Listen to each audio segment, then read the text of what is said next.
Well, if you don't know what you're hunting, you're going to go home hungry. If you don't know what you're shooting at, you'll never hit it. So we've got to understand, God is love. God possesses characteristics that demonstrate His love. Now, when we demonstrate a love like that to our spouse, then all of a sudden we've got this amazing, amazing relationship. And these are the relationships that we see that grow deeper and more intimate as time goes by. But it's not about just meeting needs on the outside. It's one thing to feed and clothe your kids. It's another thing to meet the needs they have on the inside. It's another thing to take care of your spouse and take them to the favorite restaurant, buy her favorite perfume. It's another thing to be completely in tune with her or his inside needs. Completely meeting their needs is how we develop intimacy. Just like a guy wants his food, water, shelter, clothing, cable TV, and ESPN, maybe what he wants is to be appreciated or to be respected. And just like the lady will say, oh, I've got to have to do this, that, and the other thing, or maybe the lady says, I want to go here and be this, I want to be with my kids, maybe what she needs is to be understood, or maybe she needs affection. Maybe what she needs is just to be appreciated. We all have those needs. Every one of us has those needs.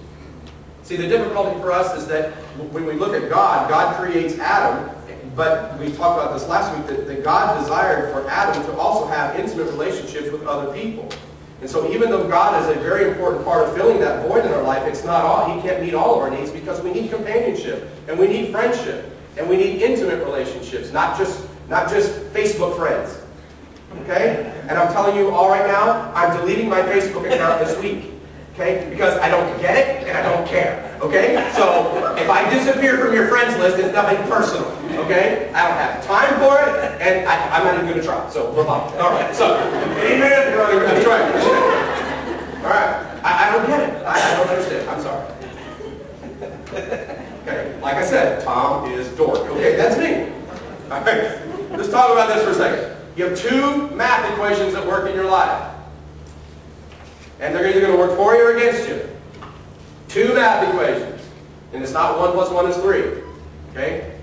It's this one. You have basic needs, and if those needs are being met, you will have fulfillment in your life. Basic needs. I'm not talking about just your physical needs, emotional and relational needs. If those needs are being met, your relationship will be fulfilled. And it doesn't matter if that's with classmates, or people on your team, or people at work, or people at home, or people that you're married to. If the relationship needs are being met, the relationship will be fulfilled. Does that make sense? Okay? Well, then here's how it plays out. For you and I, what we have in situations like this, marriages like this are the ones that we look at and go, gosh, that's what I want when I grow up. Those are the ones that even when you're my age, you see these people that have been married 50, 60 years ago, that's amazing that they can still be together. It's because their needs are being met. And so they stay fulfilled, and so they stay together. And my question is this. If you pick your favorite restaurant, okay? And if you went to your favorite restaurant every week and you kept ordering the same thing, and every week they came back and said, I'm sorry, we don't have that. You'd find a new restaurant, wouldn't you?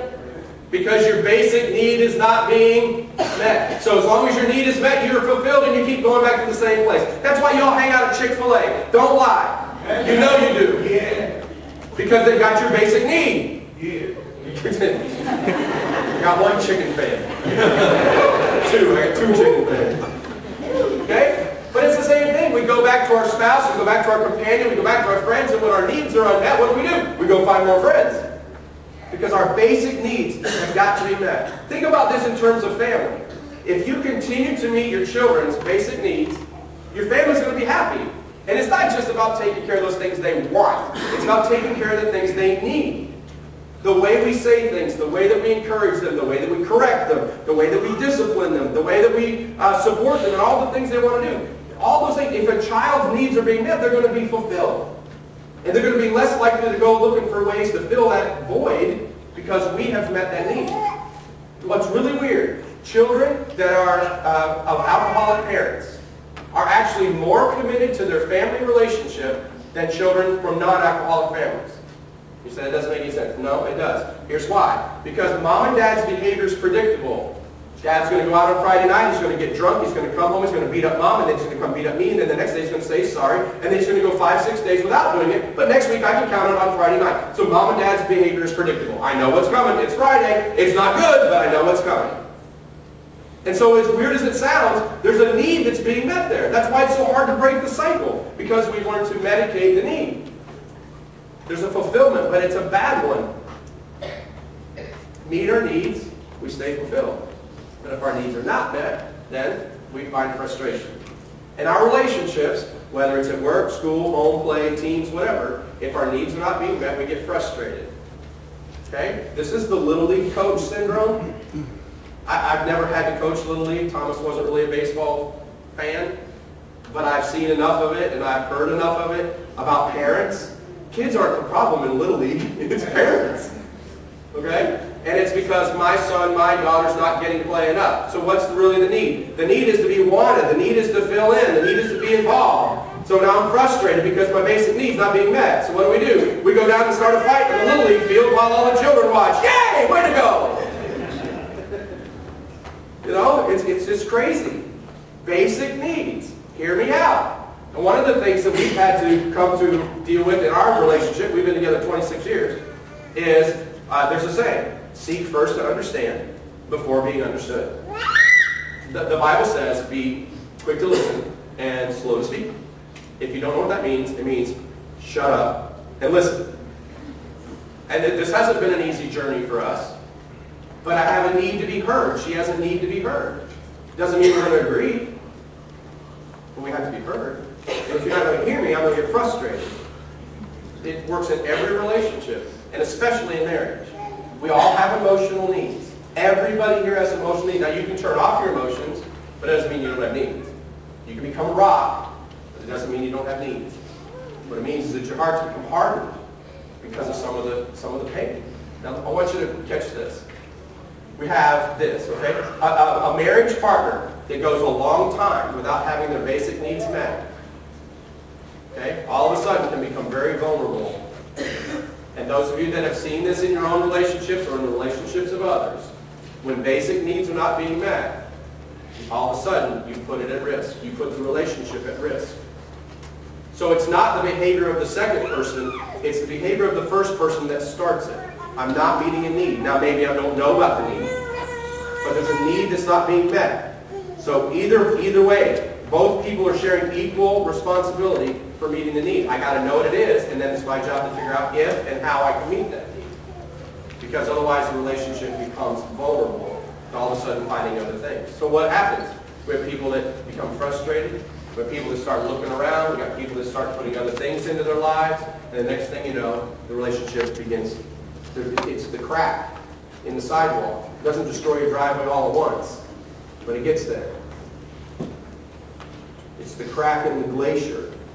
It starts off real little, but pretty soon it becomes really big, and they call it a crevice. And it starts by needs that are not being met. Happens to me, happens to Sherry, probably happens to you.